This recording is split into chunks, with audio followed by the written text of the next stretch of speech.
Kochi municipal കോർപ്പറേഷനിലേക്ക് നടക്കുന്ന തെരഞ്ഞെടുപ്പിൽ 46-ാം ഡിവിഷനായ വൈറ്റിലയിൽ നിന്നും ജനവിധി തേടുന്ന NDA സ്ഥാനാർത്ഥിയാണ് സാഖിൽ ആർ.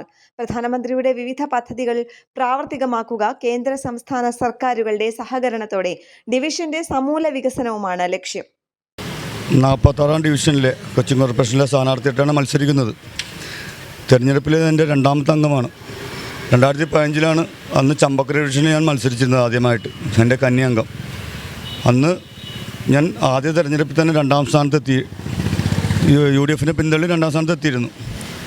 46-ാം ഡിവിഷനെ ഇപ്പോഴത്തെ സംബന്ധിച്ച് പറയുകയാണെങ്കിൽ പല പ്രദേശങ്ങളും പല പ്രശ്നങ്ങളാണ്. ഇപ്പോൾ പൂണിത്തുറയിലാണെങ്കിൽ കുടിവെള്ളക്ഷാമം പ്രശ്നമാണ്. കുടിവെള്ളക്ഷാമം എന്ന് പറഞ്ഞാൽ അമൃത് പദ്ധതി വഴി നമ്മൾ ഒരു കൊച്ചി കോർപ്പറേഷൻ പൈപ്പുകൾ സാങ്ഷൻ ചെയ്തിട്ടുണ്ടായിരുന്നു. പക്ഷെ അത് വേണ്ട വിധത്തിൽ നമുക്ക് വിനിയോഗിക്കാൻ സാധിച്ചില്ല.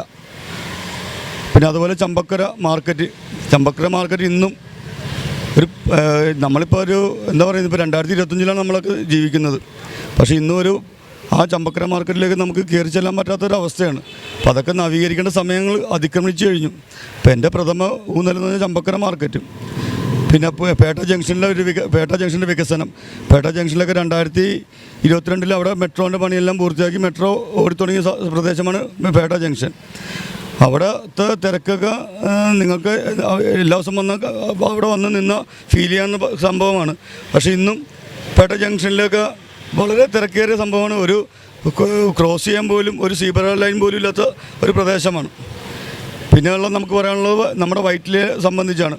വൈറ്റില ജംഗ്ഷനിലെ ട്രാഫിക് എന്ന് പറഞ്ഞാൽ 1 കിലോമീറ്ററോളം എല്ലാ ദിവസവും ഈവൻ ഞായറാഴ്ച ഒഴിച്ചിട്ട് ബാക്കി എല്ലാ ദിവസവും 1 കിലോമീറ്ററോളം ഗതാഗത തടസ്സമാണ്.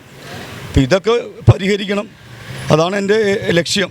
അതുപോലെ നമ്മൾ തിരഞ്ഞെടുപ്പ് പ്രചരണമായിട്ട് ഓരോ വീടുകളിൽ ചെല്ലുമ്പോൾ ഓരോ വീട്ടുകാരുടെ ഓരോ അഭിപ്രായങ്ങളൊക്കെ പറയും നമ്മുടെ തെരുവുനായകളെ കുറിച്ച്.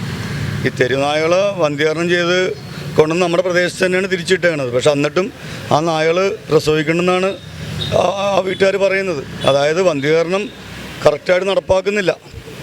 പിന്നെ നമ്മുടെ വേസ്റ്റ് കാരണം ചില ദിവസങ്ങളിൽ വേസ്റ്റ് എടുക്കാൻ ചില ദിവസങ്ങളിൽ അതൊക്കെ കൃത്യമായിട്ട് എല്ലാ ദിവസവും നടക്കേണ്ട സംഭവമാണ്.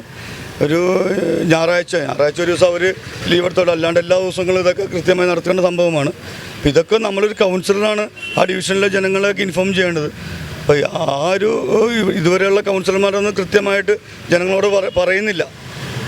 പിന്നെ അതേപോലെ നമ്മുടെ അമൃത് പദ്ധതികളും നമ്മുടെ CSML പദ്ധതികളും നമ്മുടെ കേന്ദ്ര സർക്കാരിൻ്റെ പദ്ധതികളാണ്. ഇതിനൊക്കെ കൊച്ചി കോർപ്പറേഷനിലൊക്കെ നല്ല ഫണ്ടുകൾ കൈമാറുന്നുണ്ട്. പക്ഷേ ഇതൊന്നും കൃത്യമായിട്ട് ജനങ്ങളിലേക്ക് ആ ഒരു കോർപ്പറേഷനിലേക്ക് എത്തുന്നില്ല. അങ്ങനത്തെ ഒരു പ്രശ്നങ്ങളൊക്കെ ഇവിടെ കാണുന്നുണ്ട്. അപ്പോൾ അതിനൊക്കെ പരിഹാരം കാണണം. എൻ്റെ ലക്ഷ്യം അത് തന്നെയാണ്.